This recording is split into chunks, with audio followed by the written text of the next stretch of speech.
क्या आप जानते हो कि इंसान की एक ही सबसे बड़ी प्रॉब्लम जो सदियों से रही है वह उसकी सबसे बड़ी ताकत को कंट्रोल करने के बारे में ही है। क्योंकि माइंड का सबसे पसंदीदा काम अलग अलग तरह के विचारों के साथ भटकने का होता है, लेकिन इंसान को किसी काम में सफल होने के लिए अपने माइंड को कंट्रोल करने की जरूरत होती है, जिसमें एक तरह का गेम हमेशा ही चलता जाता है, जिसमें माइंड विचारों में भटकना चाहता है और हम उसके विचारों को कंट्रोल करना चाहते हैं, जिसके ज्यादातर केस में हमारा माइंड ही जीत जाता है और हम इसी के कारण ओवर थिंकिंग के शिकार हो जाते हैं।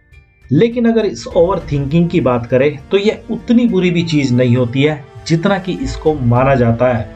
क्योंकि आप अगर इसके गहरे में जाओगे तो यह बिल्कुल वैसा ही है जैसे अगर शरीर के अंदर कोई अनचाहे बैक्टीरिया या वायरस एंटर कर जाते हैं तो शरीर अपने टेम्परेचर को बढ़ा देता है, जिसको हम जनरली फीवर के नाम से भी जानते हैं। ठीक वैसे ही जब किसी भी तरह की कोई चिंता या तनाव देने वाले विचार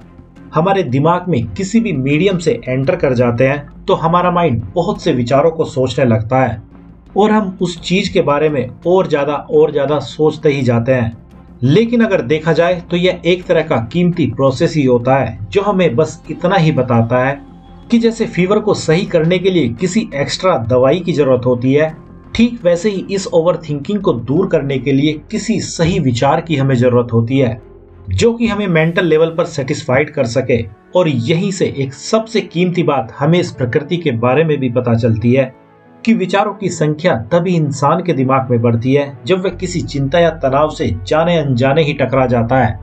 और इसी का एक और दूसरा पहलू भी है कि जितनी अपॉर्चुनिटी आज तक किसी ने भी पाई है वे पहले स्टेप पर ज्यादातर मुसीबतों के रूप में ही आती है, और उसी अपॉर्चुनिटी को दिखाने के लिए हमारा माइंड विचारों की संख्या और स्पीड को तेज कर देता है,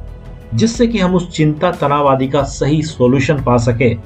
लेकिन कौन इस ओवर थिंकिंग से अपने लिए क्या पाएगा यह बिल्कुल पर्सन टू पर्सन ही डिपेंड करता है। जैसे अगर कोई पॉजिटिव एटीट्यूड को रखने वाला इस तरह की मुसीबत में पड़ेगा तो वह कोई अपॉर्चुनिटी ही अपने लिए पाएगा, लेकिन अगर कोई नेगेटिव एटीट्यूड वाला व्यक्ति इस तरह की मुसीबत में पड़ेगा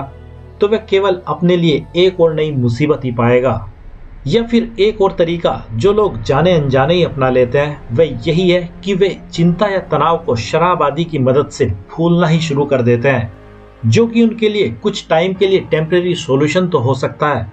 लेकिन उसका फायदा कुछ भी नहीं होता है, क्योंकि प्रॉब्लम तो होश आने के बाद वैसे के वैसे ही बच जाती है।